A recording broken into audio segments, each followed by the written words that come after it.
ओम शांति। 25 नवंबर 2023। मीठे प्यारे बाबा के आज के मधुर महावाक्य। आज की मुरली के कुछ मुख्य पॉइंट्स।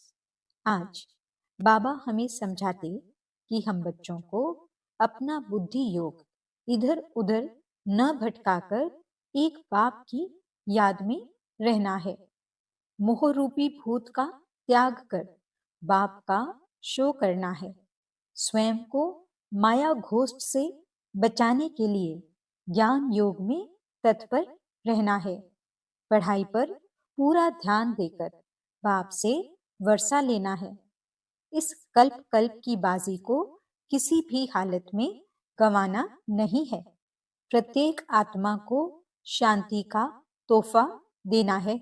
आज की मुरली में मातेश्वरी जी के भी मधुर महावाक्य हैं, जिनमें वे समझाती कि मनुष्य आत्माएं परमात्मा से क्या मांगती हैं और उन्हें अपनी मांग की कब और कैसे प्राप्ति होती है।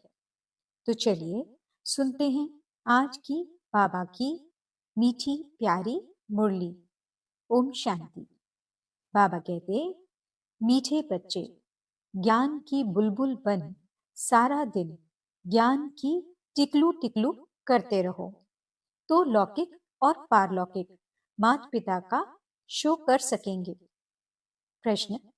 कहावत है, अपनी घोट तो नशा चढ़े, इसका भाव अर्थ क्या है? उत्तर। अपनी घोटना अर्थात बुद्धि योग इधर उधर न भटकाकर एक बाप को याद करना। एक बाप बुद्धि में याद रहे तो नशा चढ़े, परंतु इसमें देह अभिमान बहुत विघ्न डालता है। थोड़ी सी बीमारी हुई तो परेशान हो जाते हैं, मित्र संबंधी याद पड़ते हैं, इसलिए नशा नहीं चढ़ता। योग में रहें तो दर्द भी कम हो जाए। गीत। तूने रात गंवाई सोई के। ओम शांति। ये सब बातें शास्त्रों में भी लिखी हुई हैं, एक दो को समझाते भी हैं। अनेक प्रकार की मतें गुरु लोग देते हैं। बहुत अच्छे अच्छे भक्त कोठरी में बैठ एक गौमुख कपड़ा होता है, उसमें अंदर हाथ डाल माला फेरते हैं। यह भी सिखलाया हुआ फैशन है। अब बाप कहते हैं, यह सब छोड़ो, आत्मा को तो सिमरन करना है बाप का। इसमें माला सिमरने की बात नहीं। सबसे अच्छा गीत है शिवाय नमा का। इसमें ही समझाया जाता है, तुम मात पिता हो। भगवान को ही रचता बाप कहते हैं। अब रचता कहा जाता है तो क्या क्रिएट करते हैं? जरूर, ये तो सब समझते हैं, नई दुनिया ही रचेंगे। गाते भी हैं, तुम मात पिता हम बालक तेरे। तो पहला ईश्वर सबका फादर ठहरा। फादर है तो मदर भी जरूर चाहिए। मदर के सिवाय क्रिएट कर न सकें। सिर्फ यह कोई नहीं जानते कि क्रिएट कैसे करते हैं। दूसरा, आपस में सब भाई बहन हो गए, फिर विकार की दृष्टि जा न सके। एक माता पिता है ना, तो यह पॉइंट बहुत अच्छी है समझने और समझाने के लिए। तीसरा, जरूर बाप ने सृष्टि रची होगी। हम बालक थे, अब फिर बने हैं। 84 जन्मों का चक्र पूरा होने के बाद फिर अब माता पिता के बने हैं, जिसका ही भक्ति मार्ग में गायन चलता है। माता पिता सृष्टि रचते हैं, उनके बालक बनते हैं तो जरूर सुख घनेरे देते होंगे। ये कोई भी नहीं जानते कि परमात्मा माता पिता भी बनते हैं, टीचर भी है, सतगुरु भी है। हम ब्रह्मा की औलाद आपस में भाई बहन ठहरे, कहलाते भी हैं ब्रह्मा कुमार कुमारियां। उनको भी रचने वाला वह है। सुख घनेरे पाने के लिए माता पिता से राजयोग सीख रहे हैं। सुख घनेरे तब मिलते हैं जबकि हम दुख में हैं। ऐसे नहीं कि भविष्य सुख में आकर शिक्षा देंगे। जब हम दुख में हैं तब शिक्षा मिलती है सुख में जाने की। वही माता पिता आकर सुख देते हैं। एडम और ईव तो मशहूर हैं, वह भी जरूर गॉड की संतान ठहरे। तो गॉड फिर कौन?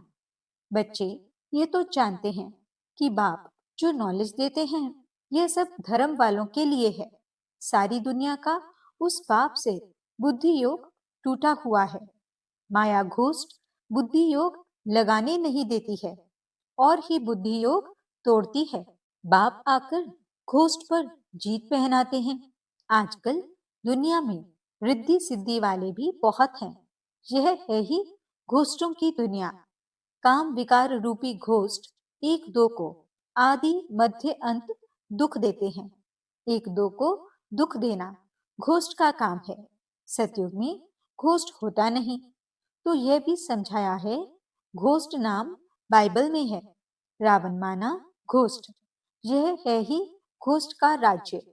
सतयुग राम राज्य में घोस्ट होता नहीं, वहां सुख घनेरे होते हैं। ओम नमो शिवाय का गीत बहुत अच्छा है। शिव है माता पिता, ब्रह्मा विष्णु शंकर को माता पिता नहीं कहेंगे, शिव को ही फादर कहेंगे। एडम ईव अर्थात ब्रह्मा सरस्वती यहाँ हुए हैं। वहां क्रिश्चियन लोग गॉड फादर से प्रार्थना करते हैं। ये भारत तो माता पिता का गांव है, उनका जन्म ही यहाँ है। तो समझाना है, तुम माता पिता गाते हो तो आपस में भाई बहन ठहरे ना। प्रजापिता ब्रह्मा द्वारा रचना रचते हैं, वे तो एडॉप्ट करते हैं। सरस्वती भी एडॉप्ट हुई है, प्रजापिता ब्रह्मा ने एडॉप्ट किया है। तब तो इतने ब्रह्मा कुमार कुमारियां बने हैं। शिव बाबा एडॉप्ट कराते जाते हैं। नई सृष्टि ब्रह्मा द्वारा ही रची जाती है। समझाने की बहुत युक्तियां हैं, परंतु पूरा समझाते नहीं हैं। बाबा ने बहुत बार समझाया है। यह शिवाय नमः का गीत जहां तहां बजाओ। हम माता पिता के बालक कैसे हैं, वह बैठ समझाते हैं। ब्रह्मा द्वारा नई सृष्टि स्थापन की थी। अब कलयुग का अंत है, फिर से सतयुग स्थापन कर रहे हैं। बुद्धि में धारणा करनी है। नॉलेज बड़ी सहज है। माया के तूफान ज्ञान योग में ठहरने नहीं देते हैं। बुद्धि चक्रित हो जाती है। हमेशा समझाना चाहिए, भगवान रचता तो सबका एक है, फादर तो सब कहेंगे ना। वह निराकार तो जन्म मरण रहित है। ब्रह्मा विष्णु शंकर को सूक्ष्म चोला है। मनुष्य 84 जन्म यहाँ ही लेते हैं, सूक्ष्म वतन में तो नहीं लेते। तुम जानते हो, हम माता पिता के बालक हैं। हम हैं नए बच्चे, बाप ने एडॉप्ट किया है। जब प्रजापिता ब्रह्मा है तो कितनी प्रजा होगी, जरूर एडॉप्ट किया होगा। ब्रह्मा को भुजाएं बहुत दिखाते हैं, अर्थ तो कुछ भी समझते नहीं। जो भी चित्र निकले हैं अथवा शास्त्र निकले हैं, ये सब ड्रामा के ऊपर आधार रखना पड़ता है। ब्रह्मा का दिन था, फिर भक्ति मार्ग शुरू हुआ है, वह चला आ रहा है। यह राजयोग बाप ही आकर सिखलाते हैं। ये स्मृति में रहना चाहिए। कहते हैं ना, अपनी घोट तो नशा चढ़े, परंतु बुद्धि योग बाप के साथ चाहिए। यहाँ तो बहुतों का बुद्धि योग भटकता रहता है, पुरानी दुनिया के मित्र संबंधी आदि के तरफ या देह अभिमान में फंसे रहते हैं। थोड़ी बीमारी होती है, परेशान हो जाते हैं। अरे योग में रहेंगे तो दर्द आदि भी कम होगा। योग नहीं तो बीमारी आदि कैसे छूटे, ख्याल करना चाहिए। माता पिता जो नंबर 1 पावन बनते हैं, वही फिर सबसे जास्ती नीचे उतरते हैं। उनको तो बहुत भोगनी पड़े, परंतु योग में रहने के कारण बीमारी हटती जाती है। नहीं तो इनको सबसे जास्ती भोगना चाहिए, परंतु योग बल से दुख दूर होते हैं और बहुत खुशी में रहते हैं। बाबा से हम स्वर्ग के सुख घनेरे लेते हैं। बहुत बच्चे अपने को आत्मा समझते नहीं, सारा दिन देह का ही ध्यान है। बाबा आकर ज्ञान की टिकलू टिकलू सिखलाते हैं, तो तुम्हें ज्ञान की बुलबुल बनना है। बाहर में बहुत अच्छी छोटी छोटी बच्चियां हैं, ज्ञान की टिकलू टिकलू करती हैं। भीष्म पितामह आदि को भी कुमारियों के द्वारा ज्ञान दिया है। छोटे छोटे बच्चों को खड़ा करना है। छोटे बच्चे लौकिक पारलौकिक माता पिता का शो करते हैं। लोक परलोक सुहेला होता है ना, तो लौकिक माता पिता को भी उठाना पड़े। यह भी तुम देखेंगे, छोटी छोटी बच्चियां माँ बाप को उठाएंगी। कुमारी का मान होता है। कुमारी को सब नमन करते हैं। शिव शक्ति सेना में सब कुमारियां हैं। भल माताएं हैं, परंतु वह भी कहलाती तो कुमारी है ना। कुमारियां बड़ी अच्छी अच्छी निकलेंगी। छोटी छोटी बच्चियां ही बड़ा शो करेंगी। कोई कोई छोटी बच्चियां बड़ी अच्छी हैं, परंतु कोई कोई में मोह भी बहुत है ना। ये मोह बड़ा खराब है। ये भी एक भूत है, बाप से बेमुख कर देता है। घोस्ट माया का धंधा ही है परम पिता परमात्मा से बेमुख करना। ये ओम नमो शिवाय वाला गीत सबसे अच्छा है। इनसे ही अक्षर मिलते हैं तुम मात पिता। अक्सर करके राधे कृष्ण के मंदिर में जोड़ा ही दिखाते हैं। गीता में श्री कृष्ण के साथ राधे का नाम है ही नहीं। श्री कृष्ण की महिमा अलग है, सर्वगुण संपन्न 16 कला संपूर्ण। शिव की महिमा अलग है। शिव की आरती पर कितनी महिमा गाते हैं, अर्थ कुछ भी नहीं समझते। पूजा करते करते थक गए हैं। तुम जानते हो, मम्मा पापा और हम ब्राह्मण सबसे जास्ती पुजारी बने हैं। अभी फिर आकर ब्राह्मण बने हैं। उनमें भी नंबरवार है। कर्म भोग भी होता है। उनको तो योग से मिटाना है। देह अभिमान को तोड़ना है। बाप को याद कर बहुत खुशी में रहना है। माता पिता से हमको बहुत सुख घनेरे मिलते हैं। यह ब्रह्मा कहेंगे ना। बाबा से हमें वर्षा मिलता है। बाबा ने हमारा रथ लोन लिया है। अब बाबा तो इस रथ की खातिरी करेंगे। पहले तो समझता था मैं आत्मा इस रथ को खिलाता हूँ। यह भी रथ है ना। अब कहेंगे इनको वही खिलाने वाला है। इस रथ की संभाल करनी है। घोड़े पर साहिब लोग चढ़ते हैं तो घोड़े को हाथ से खिलाएंगे, कभी पीठ पर हाथ फेरेंगे। बहुत खातिरी करते हैं क्योंकि उन पर सवारी करते हैं। बाबा इस पर सवारी करते हैं, तो क्या बाबा खातिरी नहीं करते होंगे? बाबा जब स्नान करते हैं तो समझते हैं हम भी स्नान करते हैं, बाबा को भी कराना है, क्योंकि उसने भी इस रथ का लोन लिया है। शिव बाबा कहते हैं मैं भी तुम्हारे शरीर को स्नान कराता हूँ, खिलाता हूँ। मैं नहीं खाता हूँ, शरीर को खिलाता हूँ।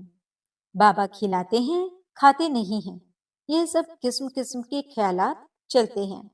स्नान के समय, घूमने के समय, ये तो अनुभव की बात है ना। बाबा खुद ही कहते हैं बहुत जन्मों के अंत के जन्म में प्रवेश करता हूँ। ये अपने जन्मों को नहीं जानते हैं, मैं जानता हूँ। तुम कहते हो बाबा फिर हमको ज्ञान दे रहे हैं, वर्षा लेना है स्वर्ग का।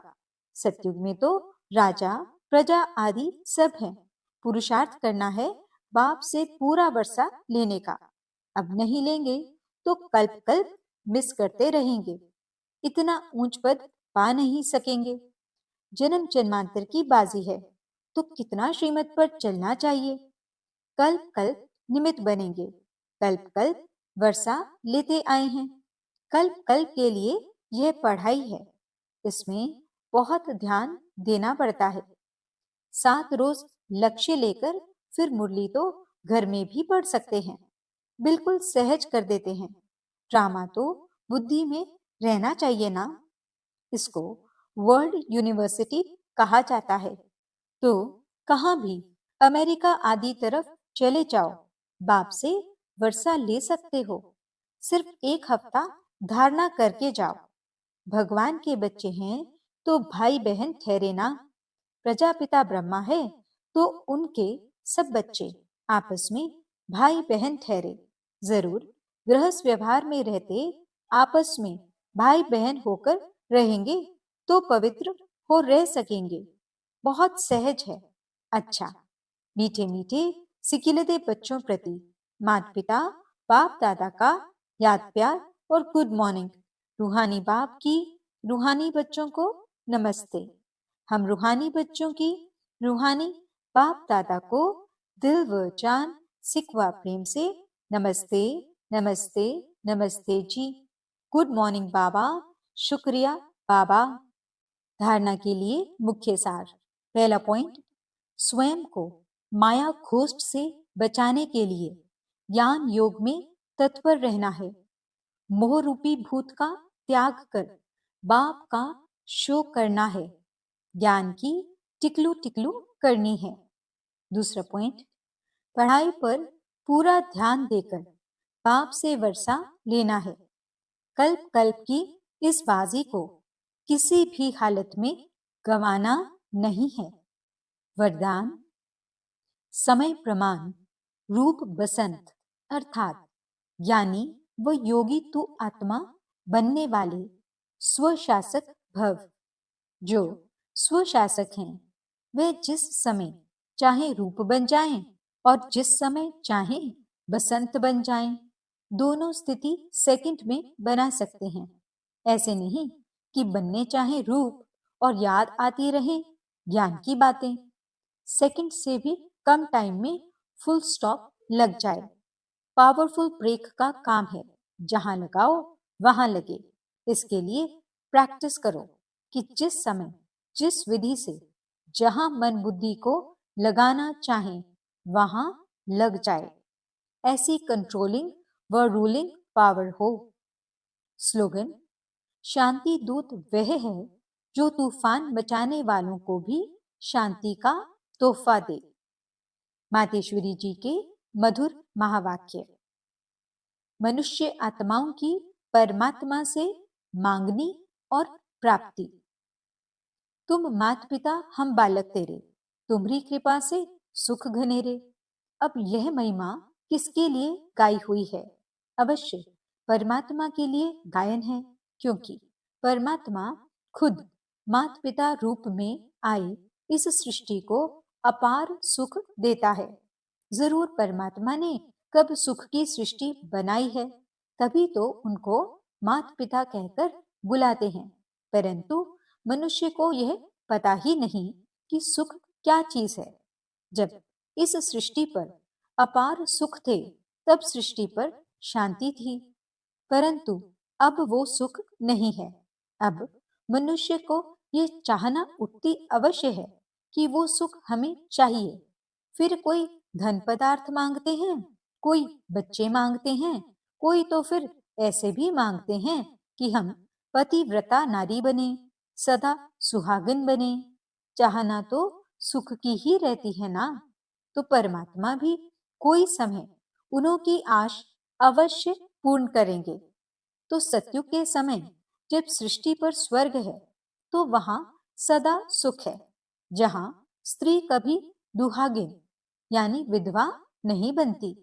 तो वो आश सत्युग में पूर्ण होती है, जहां अपार सुख है।